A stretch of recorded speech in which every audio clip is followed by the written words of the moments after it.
अस्सलाम वालेकुम। इसराइली वज़ीर आज़म ने इसराइली खुफिया एजेंसी मोसाद के सरबराह ने और अमरीकी वज़ीर ख़ारजा माइक पोम्पियो ने सऊदी अरब का दौरा किया है और ये दौरा इतना अहम है कि पूरी दुनिया के जो बड़े बड़े मीडिया हाउसेज हैं उनके ऊपर बात होना शुरू होगी कि इस दौरे के क्या इफ़ेक्ट्स पड़ेंगे और आने वाले वक्त में अब उम्मत मुस्लिमा के लिए फ़ैसले करना आसान है या मुश्किल है कि वो तुर्की के साथ खड़े हों या सऊदी अरब के साथ, क्योंकि इनकी जो मीटिंग हुई है उस मीटिंग से पहले के नाज़रीन अगर हम हालात देखें तो जब मुत्तहिदा अरब अमारात ने इसराइल को एक आज़ाद रियासत तस्लीम किया था तो उसके बाद से ही सऊदी अरब की जो फ़िज़ाई हदूद है, जो फ़िज़ाई रास्ते हैं वो इस्तेमाल हो रहे थे इसराइल के दरमियान और मुत्तहिदा अरब अमारात के दरमियान, यानी कि उनको उन रास्तों को इस्तेमाल किया जा रहा था और यही बात की जा रही थी कि शायद सऊदी अरब सिर्फ इतनी सी ही रियायत करेगा अमेरिका के साथ और इसराइल के साथ कि भाई मैं तुम्हारा इतनी साथ दे सकता हूँ, इससे ज़्यादा नहीं, क्योंकि पूरी उम्मत मुस्लिमा हमारी तरफ देख रही है। मगर अब ये जो मुलाकात हुई है, ये जो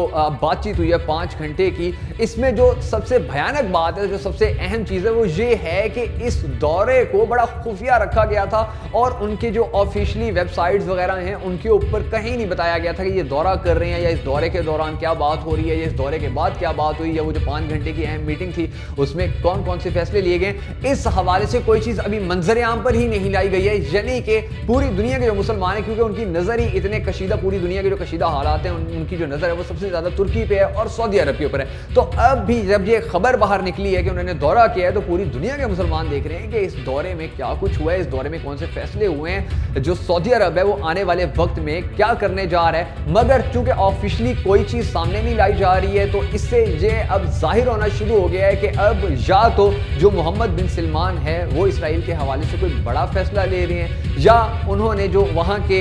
किंग सलमान है उनकी बात मान लिया, क्योंकि वो चाहते हैं कि इसराइल के साथ, अमेरिका के साथ ज़्यादा बेहतर ताल्लुकात ना रखे जाएं, क्योंकि दूसरी साइड पूरी उम्मत मुस्लिमा खड़ी है और उम्मत मुस्लिमा हमारी तरफ देख रही है। मगर जो मोहम्मद बिन सलमान है उनकी ये ख्वाहिश है और उनका जैसा माइंड सेट है, जैसे वो पिछले कुछ अरसे के दौरान जिस तरह पूरे सऊदी अरब को लिबरल करने के चक्कर में है, तो इस लिहाज से ये सोचा जा सकता है कि शायद अब उन्होंने बात मान ली है किंग सलमान की और वो उनके साथ राजी हो गए कि ठीक है हम इसराइल को भी छोड़ देंगे, अमेरिका को भी छोड़ देंगे और उम्मत मुस्लिमा के साथ खड़े हो जाएंगे। मगर दूसरी जानिब अगर ऐसा नहीं है तो मोहम्मद बिन सलमान ने अपने कज़नों को भी नहीं छोड़ा, अपने करीबी रिश्तेदारों को भी नहीं छोड़ा, अपने दोस्तों को भी नहीं छोड़ा, अपनी कैबिनेट के बहुत सारे लोगों को भी नहीं छोड़ा, यानी कि जिसके ऊपर उसको हल्का हल्का सा शक भी हुआ ना कि ये मेरे खिलाफ कुछ कर रहा है या आने वाले वक्त में मेरे खिलाफ हो सकता है या मुझे नुकसान पहुंचा सकता है, उसने उठा के जेल में फेंक दिया। और किंग सलमान को भी अगर वो कैद में डाल देगा तो ये कोई बड़ी बात नहीं है, क्योंकि दूसरी तरफ जहां पर सऊदी अरब के ऊपर